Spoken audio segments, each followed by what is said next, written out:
YNW Melly and his lawyers have created a new plan on getting YNW Melly released in the new year of 2022. I have so much incredible news to share with you in the video, let's get straight into it. Now, YNW Melly's trial is starting officially on March 7th. YNW Melly and his lawyers have created a very sneaky way of YNW Melly to be released. Prosecutors believe they have now gathered enough evidence for the trial to start after a very long 2 years of waiting. In the latest court hearing, prosecutors requested that the Broward County judge to force YNW Melly to provide his DNA in order to help solve the court case. They asked for many things from YNW Melly. They asked for his body measurements, as well as the length of his arms and legs, body weight, that way they can create a model of YNW Melly's body. This is in hopes of recreating the scene of what prosecutors believed happened the night YNW Juvie and YNW Sack Chaser sadly passed. Well, this is where it gets interesting.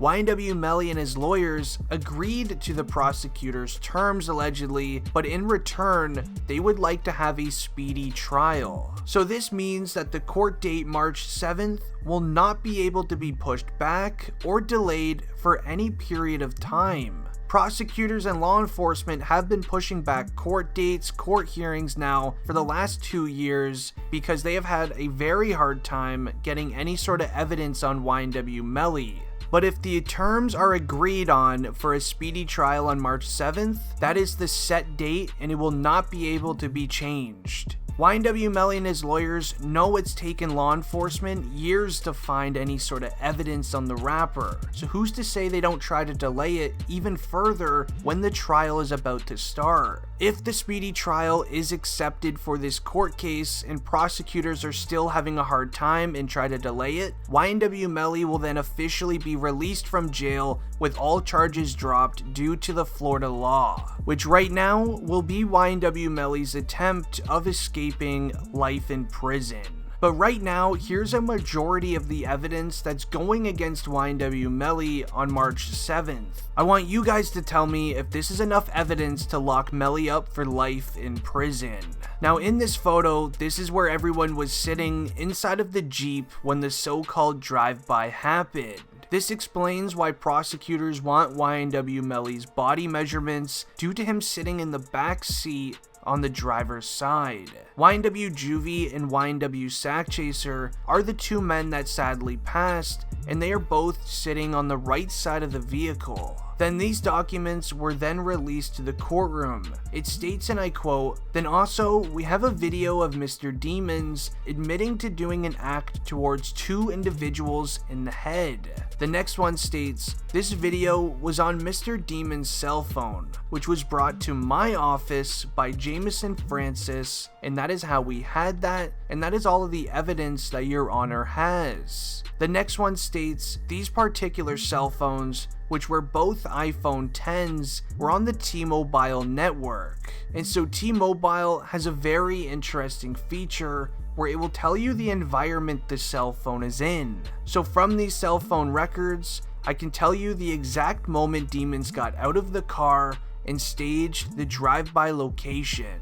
Also, in the vehicle where YNW Melly allegedly did the act towards the two individuals, there was evidence left behind in the vehicle. This evidence is a yellow jacket. This yellow jacket was analyzed by the Broward Sheriff's Office's crime lab, and a report was then issued in court. Dated on September 2nd of 2021, the report indicates that Anthony Williams, aka YNW Sack Chaser's DNA, was a part of the sample on the yellow jacket, and that there are 3 other potential contributors. The contributor profiles are not eligible to be entered. The prosecutors want to prove YNW Melly is guilty in this case by using a DNA test, which in the court of law is very hard evidence to beat. But in my opinion, that last piece of evidence is almost useless. Obviously, YNW Melly was in the vehicle the day it happened. YNW Melly admitted to being in the Jeep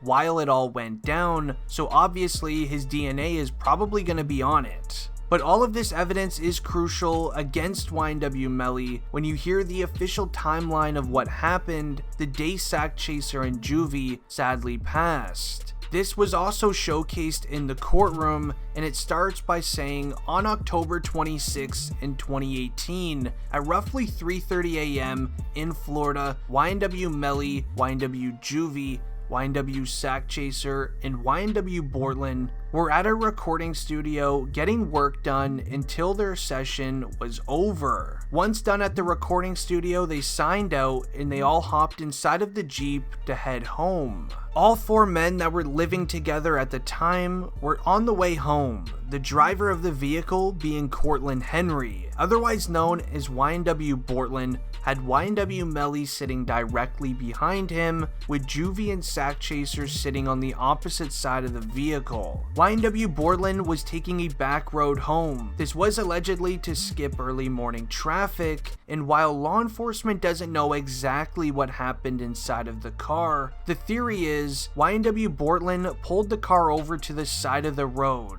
A distraction was then made inside of the vehicle to catch YNW Juvie and YNW Sack Chaser off guard, while YNW Melly did the act towards them in the vehicle in the back seat. Law enforcement believe it was YNW Melly who did the act, as Melly sent his girlfriend at the time 2 weeks later a Snapchat saying, and I quote, "I kept Bortland with me because at the end of the day, he did one of the realest stuff in my life." Now this could be YNW Melly's way of thanking Bortland for remaining loyal and not snitching, and it can also mean a bunch of other things as well. Now after the act was done, the Jeep was then brought into a side parking lot, where GPS on YNW Melly's phone brought law enforcement right to the exact spot. This is where law enforcement believe that YNW Melly and Bortland roughed up the vehicle in a 360-degree motion, making it appear as if it went through a drive-by. This would then be YNW Melly and Bortland's excuse for this entire thing happening, when they ended up bringing Sack Chaser and Juvie to the hospital for medical attention. Now it wasn't until February 13th